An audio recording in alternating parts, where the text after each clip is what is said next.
রাজা হয়েও যিনি রাখালের বেশে, কোন সে দেবতা যার মাহাত্ম্যে আজও ভক্তদের বিশ্বাস অটুট?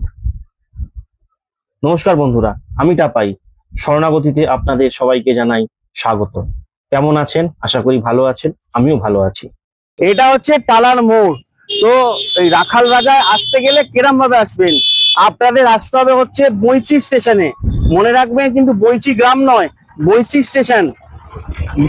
হাওড়া থেকে বর্ধমান লোকালে করে আপনাদের নামতে হবে, বা বর্ধমান থেকে যে ট্রেনটা হাওড়ার দিকে আসছে সেই ট্রেনে করে নামতে হবে বৈচিতে। বৈচি থেকে একটা টোটো করলে আপনাদের আসতে হবে হচ্ছে এই টালার মোড়ে।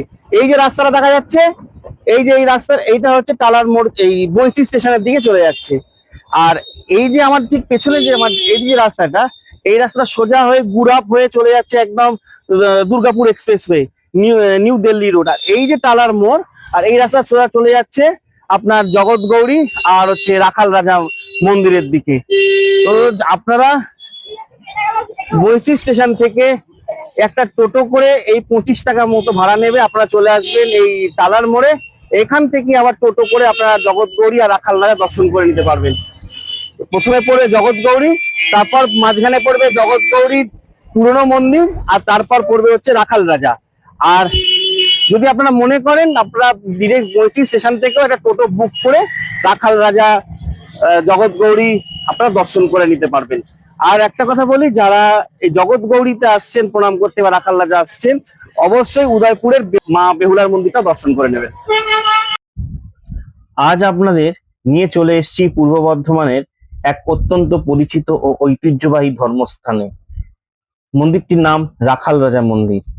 এই মন্দিরকে ঘিরে রয়েছে বহুদিনের লোকবিশ্বাস, ভক্তি এবং নানা আধ্যাত্মিক কাহিনী, যা মন্দির প্রাঙ্গণে পা রাখলেই একটা আলাদা শান্তির অনুভব করা যায়।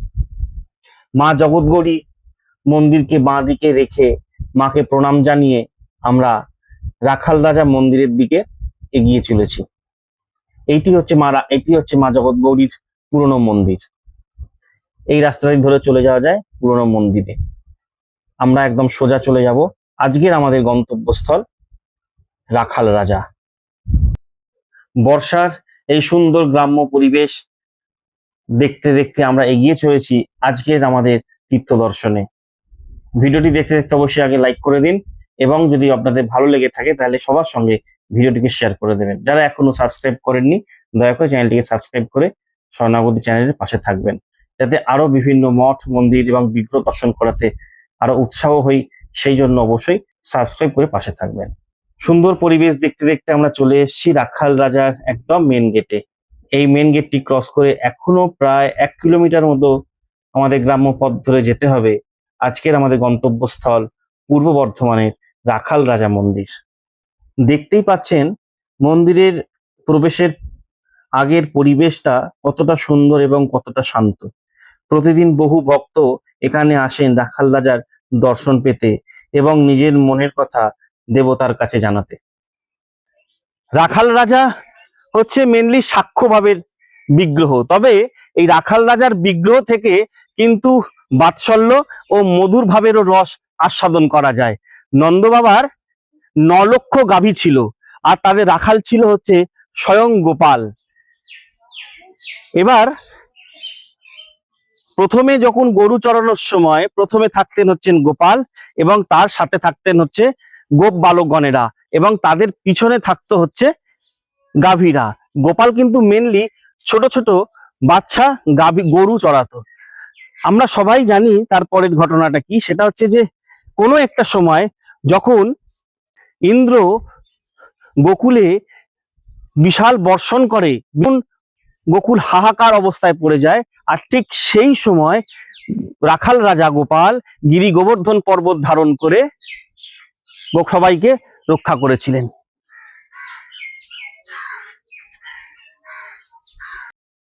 মন্দির চত্বরে উপস্থিত হয়েই আমরা বুঝতে পারছি কতটা সুন্দর এক প্রাকৃতিক সৌন্দর্যের মাঝখানে রয়েছে এই মন্দিরটি। বিশাল মাঠের উপর মাঠ, তার মাঝখানে সুন্দর এই বিভিন্ন বট অশ্বত্থের যেন বাগান। প্রত্যেকটি গাছ এখানে যেন নুয়ে রয়েছে হরিনাম সংকীর্তনে। সুন্দর সুন্দর পাখির কলরব, তার সাথে রয়েছে ঝিরিঝিরি বৃষ্টি, যেন রাখাল রাজাকে সবাই তার চরণ বন্দনা করছে। এত সুন্দর মন্দিরের পরিবেশ, যা ভক্তের মনকে আকৃষ্ট করবেই।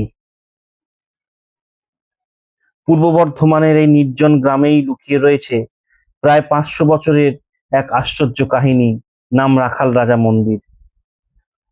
জনশ্রুতি অনুযায়ী প্রায় 500 বছর আগে রামকানু গোস্বামী নামে এক গোপীনাথ ভক্ত বৃন্দাবনের উদ্দেশ্যে যাত্রা করেছিলেন, কিন্তু পথেই তার জীবনে ঘটে যায় এক অলৌকিক ঘটনা। জঙ্গলের মধ্যে গোপীনাথের জন্য ভোগ রান্না করার সময় এক রাজা সেখানে উপস্থিত হন। কথিত আছে, ছোট্ট একটি পাত্রের ভোগেই রাজার এবং তার সঙ্গীদের তৃপ্ত হয়েছিলেন। এই সেই কুণ্ড, যেই কুণ্ড থেকে গোপীনাথের বিগ্রহের জন্য কাঠ পাওয়া গেছিল।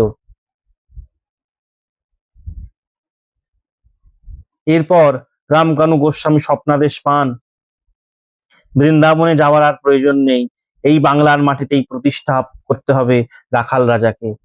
মন্দির প্রাঙ্গণে বিভিন্ন কৃষ্ণের লীলা মূর্তির দ্বারা ফুটিয়ে তোলা হয়েছে। স্বপ্নাদেশ অনুযায়ী পুষ্করিণী থেকে পাওয়া নিম কাঠ দিয়ে তৈরি হয় রাখাল রাজার শ্রীবিগ্রহ। আর সেই বালক কৃষ্ণর হাতে নাড়ু ও লাঠি নিয়ে আজও ভক্তদের দর্শন দিয়ে চলেছেন। এটি হচ্ছে দোল মঞ্চ। দোলের সময় রাখাল রাজার বিগ্রহকে এই মন্দিরে স্থাপন করে দোল উৎসব পালন করা হয়। রাখাল রাজার নামটির মধ্যেই যেন রয়েছে এক অপূর্ব বৈপরীত্য। একদিকে রাজকীয় ভাব, অন্যদিকে রাখালের সরলতা, আর এই বিশেষ রূপী ভক্তদের কাছে অত্যন্ত আপন। অনেক ভক্ত বিশ্বাস করেন, আন্তরিক ভক্তি নিয়ে রাখাল রাজার কাছে প্রার্থনা করলে মনোবাসনা পূর্ণ হয় এবং জীবনের নানাবিধ বিপত্তিতে তার আশীর্বাদে মানুষ শক্তি পায়। তবে এই মন্দিরের আসল সৌন্দর্য শুধু স্থাপত্যে নয়, এর সঙ্গে জড়িয়ে আছে স্থানীয় মানুষের বিশ্বাস, ভক্তি, শ্রদ্ধা ও ঐতিহ্য। এই ছোট ছোট একটি তুলসী মঞ্চ মতো দেখা যাচ্ছে, এটি হচ্ছে একটি সমাধি মন্দির। এই মন্দিরে আনাচে কানাচে বিভিন্ন জায়গায় অনেক ছোট ছোট বৈষ্ণবদের সমাধি আপনারা দেখতে পাবেন। বিভিন্ন নাম না জানা সাধকের সমাধি রয়েছে এই বিভিন্ন মন্দির চত্বরে। বর্ষার এই সুন্দর পরিবেশে যেন মনে হচ্ছে আমরা বৃন্দাবনের ঘুরে বেড়াচ্ছি, যেন মনে হচ্ছে আমরা বৃন্দাবনের নিধুবনে আমরা ঘুরে বেড়াচ্ছি। নিধুবন যেমন সবসময় রাধা গোবিন্দের লীলা হয়, ঠিক এখানেও যেন মনে হচ্ছে স্বয়ং রাখাল রাজা সর্বত্র বিরাজ করছেন এবং তিনি প্রত্যক্ষভাবে লীলা করে চলেছেন। সত্যি বলছি, পূর্ব বর্ধমানের মতো জায়গায় এত সুন্দর পরিবেশে এত সুন্দর একটি প্রাচীন মন্দির যে আছে, সেটা না চোখে দেখলে কখনো বিশ্বাসই করতে পারতাম না। এই মন্দিরে আপনারা কিন্তু ভোগ প্রসাদও পেতে পারেন। এই মন্দিরে ভোগ প্রসাদ পেতে গেলে সকাল 10টার মধ্যে মন্দিরে এসে আপনাদের টিকিট কাটতে হবে। টিকিটের মূল্য হচ্ছে 60 টাকা করে, এবং 12টা থেকে 12:30টার মধ্যে কিন্তু টিকিট বিতরণ শেষ হয়ে যায় এবং ভোগ প্রসাদ পাওয়ার শুরু হয়ে যায়। আরেকটি কথা বলে রাখা ভালো, এখানে কিন্তু রাত্রি যাপন বা রাত্রে থাকা সম্পূর্ণভাবেই নিষিদ্ধ। স্থানীয় লোকবিশ্বাস অনুযায়ী সূর্যাস্তের পর রাখাল রাজা তার সঙ্গীদের নিয়ে এই প্রাঙ্গণে খেলতে ও গোচরণে বের হন, তাই সন্ধ্যার পর মন্দিরে প্রবেশের উপর রয়েছে নিষেধাজ্ঞা। ইতিহাস, জনশ্রুতি আর ভক্তির অপূর্ব মেলবন্ধন, এই হলো পূর্ব বর্ধমানের গোপালদাসপুরের রাখাল রাজা মন্দির। আপনারা যদি কখনো এই মন্দিরে আসেন, শুধু দর্শন নয়, এই প্রাচীন কাহিনীর অনুভূতিটাও একবার অনুভব করে দেখবেন। নাট মন্দিরেও আমরা দেখতে পাচ্ছি বালক গোপালের বিভিন্ন লীলার কাহিনীগুলি মূর্তির আকারে প্রত্যেকটি পিলারে ধরে রাখা হয়েছে, যা ভক্তদের মনকে আরো আকৃষ্ট করছে। এবং কৃষ্ণলীলা সম্বন্ধে বারবার মনে করিয়ে দিচ্ছে। খুব সুন্দর লাগছে এই নাট মন্দির, সঙ্গে চলছে হই নাম সংকীর্তন। এই মুহূর্তে দর্শন করছি রাখাল রাজাকে। এই বিগ্রহে ভগবান শ্রীকৃষ্ণকে দেখা যায় একেবারে বালক রাখালের রূপে, আকাশী নীল রঙের গাত্রবর্ণ, হাতে নাড়ু ও হাতে লাঠি। তার পাশে রয়েছেন রঘুনাথ ও গোপীনাথ। এই মন্দিরে বিভিন্ন উৎসব পালিত হয়ে থাকে, জন্মাষ্টমী, ঝুলন, রথযাত্রা, সব রকমই উৎসব এখানে হয়ে থাকে। তবে এই রাখাল রাজা মন্দিরের বাৎসরিক উৎসব হচ্ছে রামনবমীর সময়। রামনবমীর দুদিন এখানে মহা সমারোহে উৎসব পালিত হয়ে থাকে। তবে মনে রাখতে হবে, রাত্রি যাপন এবং রাত্রে থাকা এখানে সম্পূর্ণভাবে নিষিদ্ধ। এই জায়গাটি সেই সময় একদমই রাখাল রাজার নিজস্ব হয়ে থাকে। জয় রাখাল রাজা।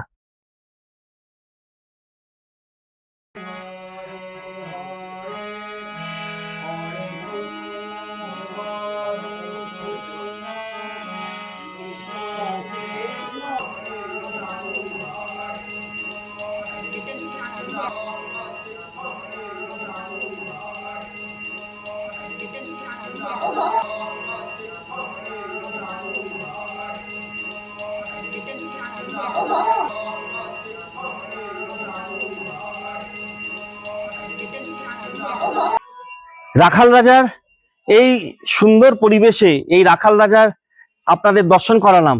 কেমন লাগলো ভিডিওটির শেষে কিন্তু কমেন্ট করে আমাকে জানাবেন। আর ভালো লাগলে অবশ্যই সবার সাথে শেয়ার করে দিয়ে সবাইকে রাখাল রাজার দর্শন করার সুযোগ করে দেবেন। ভিডিওটা এখানে আপাতত শেষ করছি। সামনের সপ্তাহে অন্য কোনো দেবালয়, অন্য কোনো মন্দিরে আপনাদের সাথে আবার দেখা হবে। সবাই খুব ভালো থাকবেন। জয় ভবানী।